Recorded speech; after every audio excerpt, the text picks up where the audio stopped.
5 years ago, you, the players, told us what you wanted. After one of our largest and most engaging polls ever, it was decided that we at Jagex would release a version of RuneScape as it was in 2007.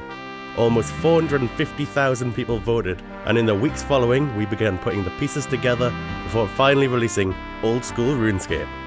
And now, celebrating its 5th birthday, we're going to take a look back at Old School RuneScape's adventure so far.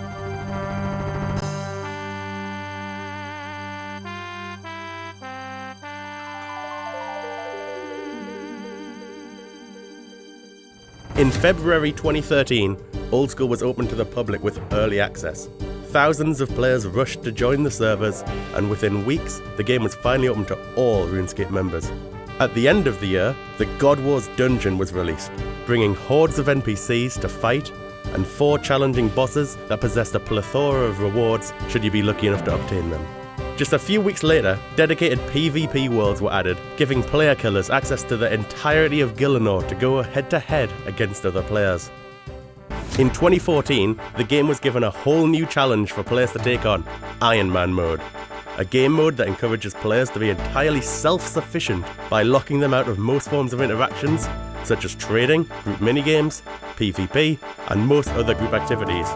2014 also saw the release of the iconic Corporeal Beast, as well as a brand new boss exclusive to Old School RuneScape, the Kraken.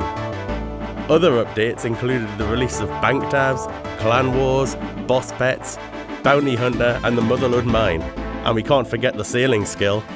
2015 kicked off with the release of Zora, the level 725 solo snake boss, offering a venomous challenge in the notorious Poison Wastes. After a successful in-game poll at the end of 2014, it was decided by the majority of players that they wanted to see the addition of the Grand Exchange. A few months later, the game was made permanently free to play, allowing non-members to play on servers with access to limited skills, quests, and minigames. At the end of the year, Deadman Mode was released, a permanent and seasonal quarterly variant of Old School RuneScape with an open PvP environment. On it, players gain accelerated experience compared to the regular game. However, there's a catch. If killed by another player, 10 of the most valuable item stacks will be taken by the killer in the form of a bank key, in addition to any of the items that were in the victim's inventory.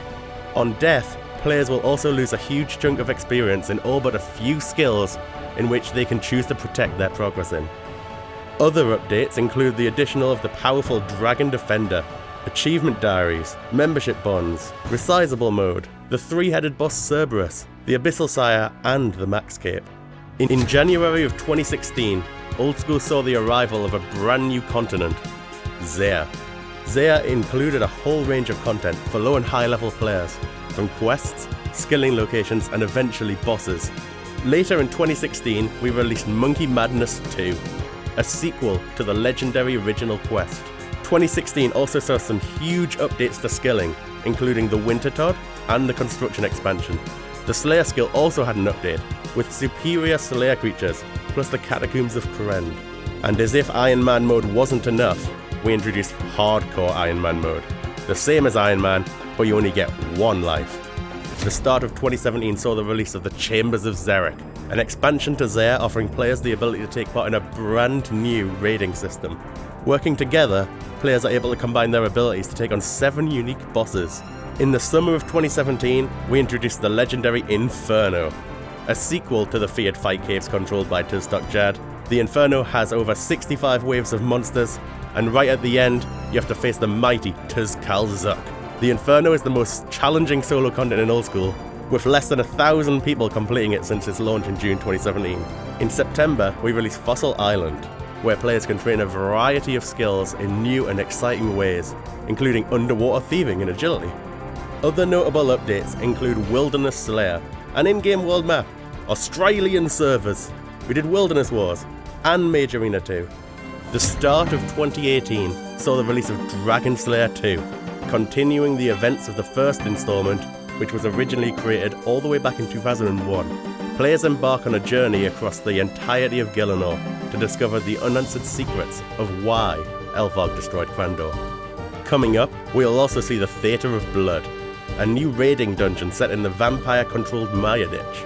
Skilling will see a highly anticipated update to farming, where animals can be farmed for the first time in RuneScape. For the first time ever, Old School RuneScape will be playable on mobile and tablet devices. It'll be in your hands sooner than you think.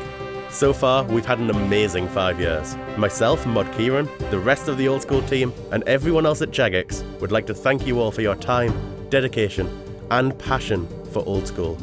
Here's to the next 5 years.